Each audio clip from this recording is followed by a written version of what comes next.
G'day there guys, welcome back to In My Shed. I'm BC. I was doing a job here yesterday making another spade drill, this time out of high speed steel, and I was doing a grinding wheel comparison just for me, and I thought bugger me, I should have the camera on for this. The reason I'm making the spade drills is I've got a job coming up that I'm helping out on at the club, I hope, and part of it is removing hundreds of decking screws. All the wooden deck that's held down on the bridge has got to come up for repaint, etc.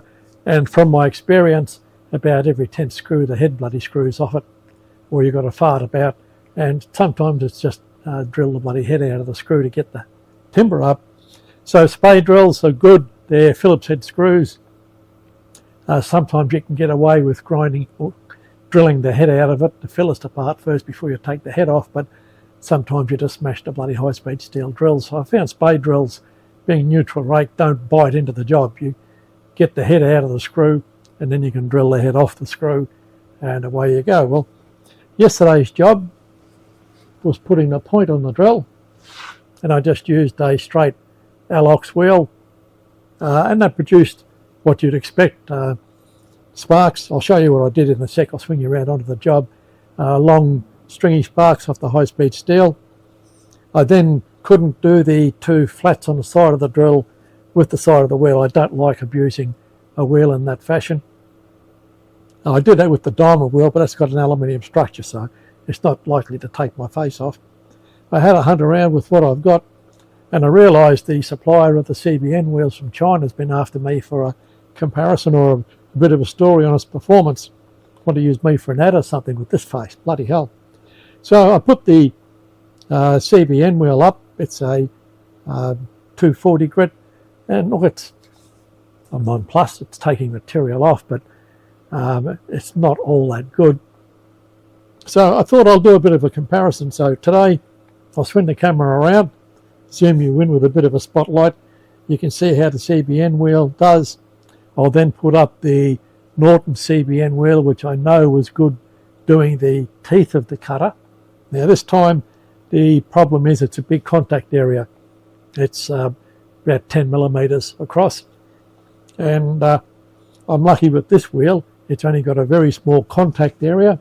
That's about 2.5 millimeters, so it should do a reasonable job, but it's not performing as good as I'd like. So I'll have a go with this CBN wheel. We'll then throw an aluminium oxide flared cup wheel up, try that. And last but not least, we'll go to the Norton wheel, which is the known good wheel. And let's see what we get in different performance.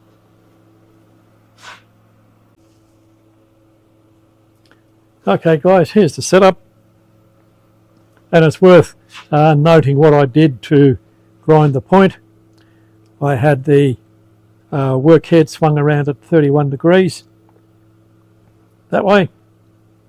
And for that particular operation, the indexer wasn't on the back of the workhead, and I was using this as a spindexer, but I was leaving about 3 or 4 thou slop in the axial play on the unit, and the reason I do that, it gives me better feel. I could wind the feed lever or feed control in, which was in this direction. You can swing the whole table around by 90 degrees here. I could feed the table in by 3 or 4 thou and just put the pressure on, very, very similar to offhand grinding. So instead of being a rigid setup as you'd have normally in tool and cutter work, there's a bit of flex, and it ground the point away reasonably quick. I would say I could have had it a bit faster, but I don't like pushing these things. Now I've got it up on the tool and cutter grinder again with a flared cup wheel at CBN, and I'm grinding the 2 flanks, and I've taken it down about 1.5 mil either side, and as I said, so far it's not real flash, but I'll zoom you in a little bit closer, turn the grinder on, and we'll give it a whirl. Let's hope I can focus well.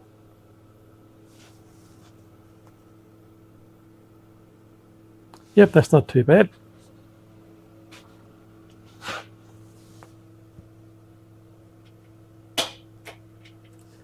In my part, we'll put power on.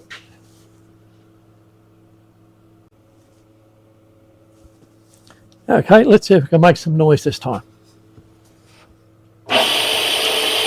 Yep.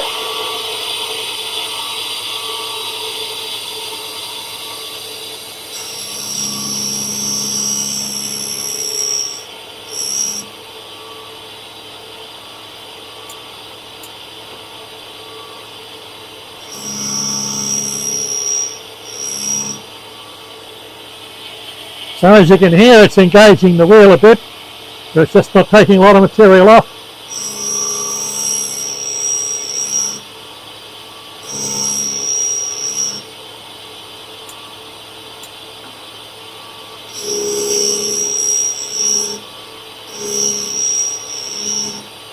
On the second movement, it's taking nearly as much as the first.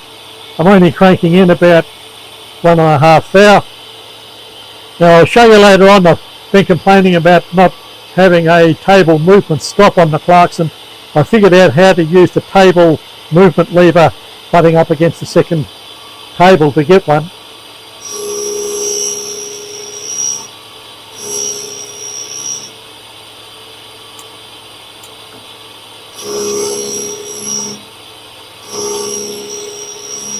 There is very little, if any, sparks coming off this job. And the amount of sparks with high-speed steel normally denotes how much material is coming off.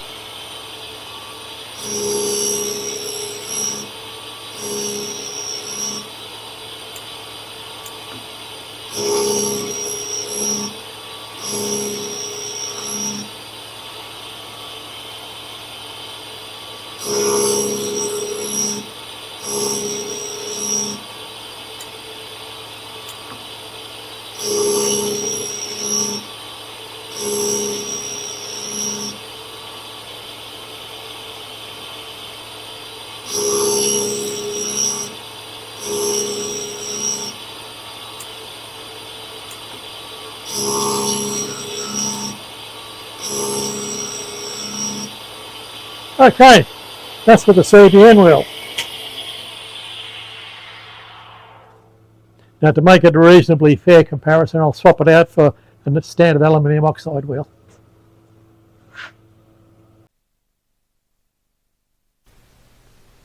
So guys, this is a bit of a voiceover and equipment failure again, or maybe it was the donkey of the cameraman. We've gone back to using a standard aluminium oxide 60 grit flared cup wheel, and you can see by the sparks coming off that it's removing a substantially larger amount of material than I was getting off with the CBN wheel. And once again, I think it's just that this wheel is much narrower in the profile where the face meets the workpiece, so it's only trying to grind about 2 millimeters wide, but it's tearing it off reasonably well there. I also had to be careful here that the workpiece doesn't overheat, because the more you raise the temperature of the workpiece, the less the grinding action. Doesn't really make much sense. You'd think that it would take less heat input to grind, but yeah, it seems to work the other way. And also you've got to be careful, if you heat it up enough, the collet can actually come loose and the workpiece can rotate under the grinding action, and boy, then you're in trouble. It just shatters the bloody grinding wheel. Not luckily that I've had that happen to me, but yeah, not a very nice circumstance. So all in all, CBN wheel has been, yeah, a disappointment for me. Might be doing something wrong, but yeah, this Alox wheel just fell back on it. But also I've got to say that this is a good wheel. I've got a couple of flared cup wheels there that I've kept to show people. I think I should put a hammer through them. They're no bloody good as grinding wheels, that's for sure. Now here we've changed back to the CBN wheel, made by Australian Abrasives before Norton took them over. So it must be very old, probably 30 years old. And it was a real treat to use grinding a big high-speed steel end mill about a month and a half ago. It did an exceptionally good job. It cut fast, but with this particular job, with the bigger contact area, it just has no interest whatsoever in doing any work. And if you can appreciate, the face of the wheel is about 10 millimeters wide, and that's about the same width of the workpiece. in contact, oh God, you'd have, I don't know, 600 abrasive points in contact at one time, and that's quite a bit. Yes, not doing any good with this particular wheel and this job. I don't know, I can't be CBN's crook because CBN's used throughout industry. It's something I'm doing, and if we have any people there with experience in using super abrasives, please put something down in the comments and help me out with this one. Okay, we're coming up to the next clip, and I'm pretty sure for that one I got the audio back and working again. So we'll give that a go. G'day guys, we're back again. This is the, well, semi-finished body of the spade drill. Very hard to get the light on it. Better than that. Oh, that might be a little bit better. You can see that the finish come up quite good, and that finish was just imparted by a 60 grit wheel. And there's a bit of a story on this I'll give you at the end. The CBN wheel didn't bloody drag it off fast. The Norton older, good quality CBN wheel was probably a little bit worse, and that started me thinking. Went back to this wheel.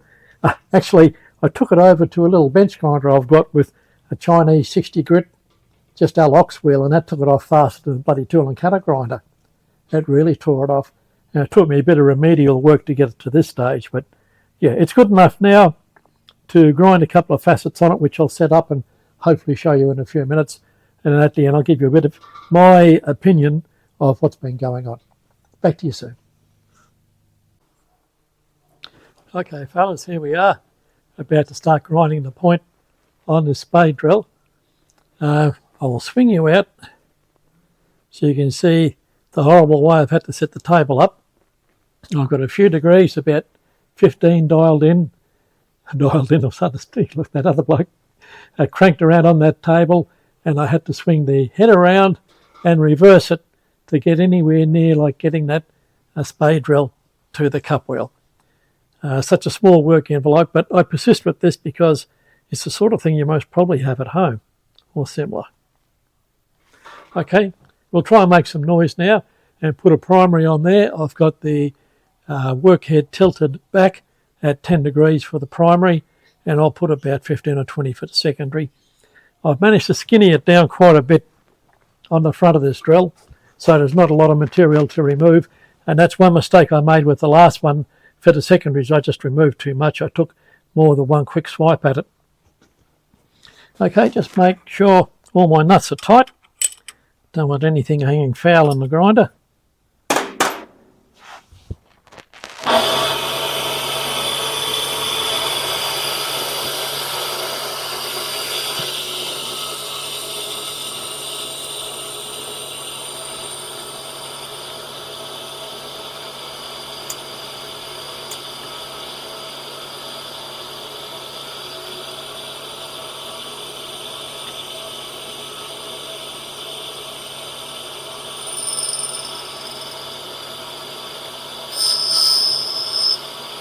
First pass.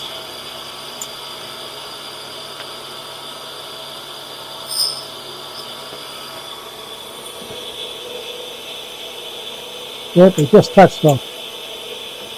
Now put my other specs on. If I can find the beggars.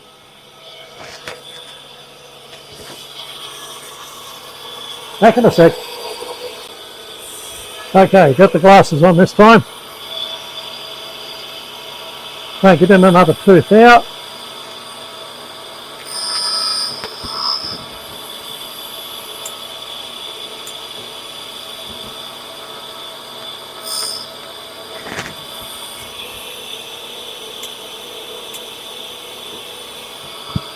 A few more, this is a bit uneven.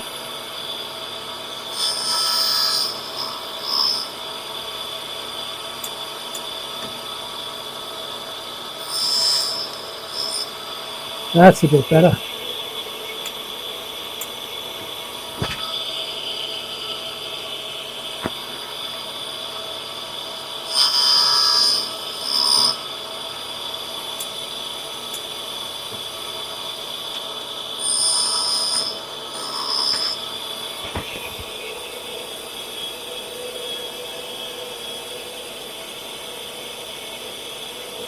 Just a fraction more.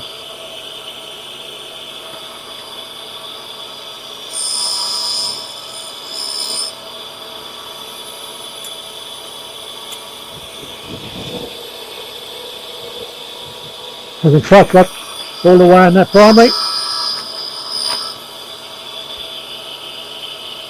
So crank in another thou.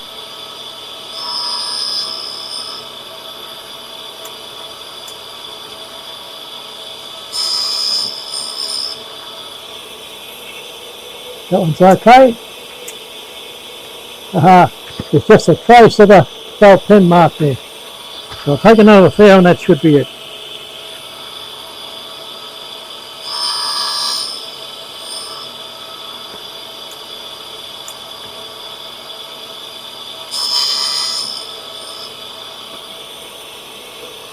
That one's right. That one as well.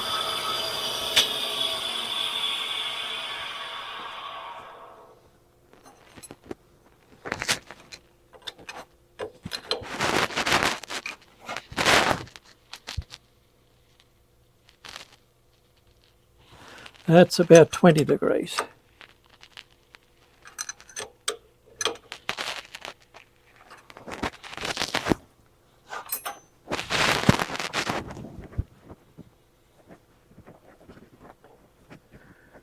Bring it back up to match a little bit better.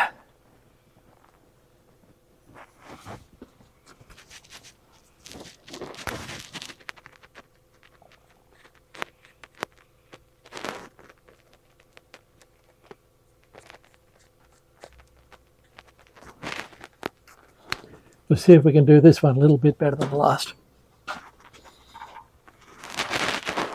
Yep, we can still pass through. That's very close. Oh, doesn't want to go to work. That's a little bit better.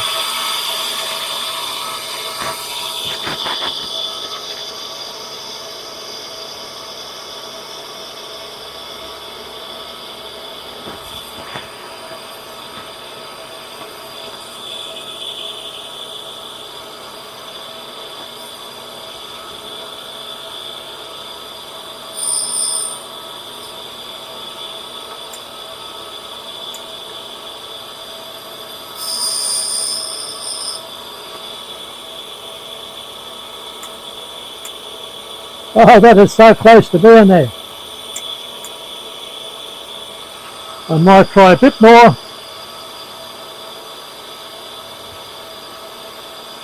Without putting any more feed on.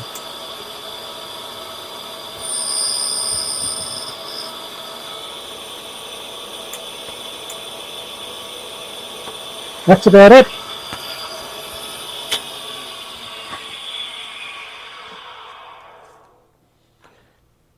Okay, bring you back out to wide. Okay, one problem I am having is splitting the point exactly. Can you still see that? Yes, yeah. Telly that back in.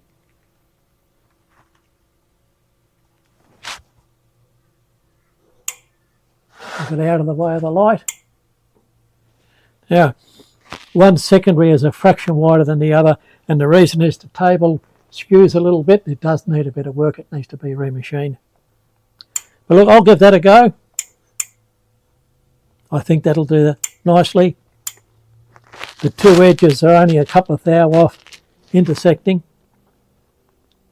So, yeah, happy with that. Bring it back in. Well, guys, I think I nailed it. I hope the light will give you a true rendition.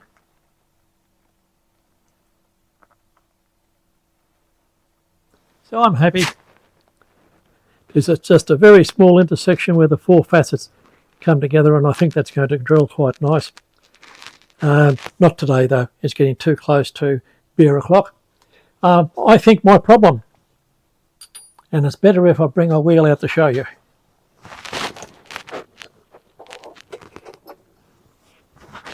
Now, that's my Australia-made CBN wheel, and that's the one that gave the most trouble. However, grinding the front of an end mill a couple of weeks ago, it was perfect.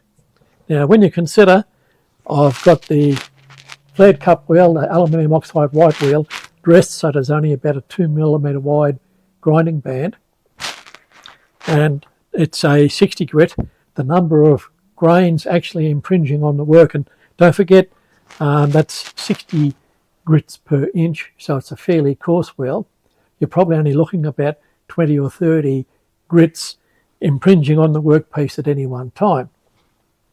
When you get something like this, it's 240 grit, and the trouble was when we were grinding the flank of the drill or the side of the drill, it's going to be the width of this, which is 10mm by 10mm there. So what's that, a third of an inch by a ninth of an inch? 240 grit, that's about 40 by 40, so it's about 1,600 grits in contact at the same time, and each one of those grits is giving a pushback force. So by going down to a finer grit with a wider contact area, the amount of force pushing back from the wheel against you pushing in means that the grains don't impinge into the work enough to get it hot enough to tear the material away. It just creates a lot of heat, doesn't do a whole lot of work, and it is what you'd expect by going to a fine grit wheel. You should, if possible, angle the work a little bit so that only a small amount of contact area, then I would assume you'd get a whole lot of wear. But I'm still learning, and I'll do a bit more research on that. So I'll call this one a goer. Over the next couple of days I'll give it a try, and you'll see the results in another video. But if you can appreciate, that is quite a robust drill point, and I think it'll have no trouble chewing up the Phillips head screws. When you've got a 35-degree helix angle on the flute and 12 degrees on the back, that's 47 degrees taken away from the 90. 90 is this straight flute here, less 10, that's 80 left.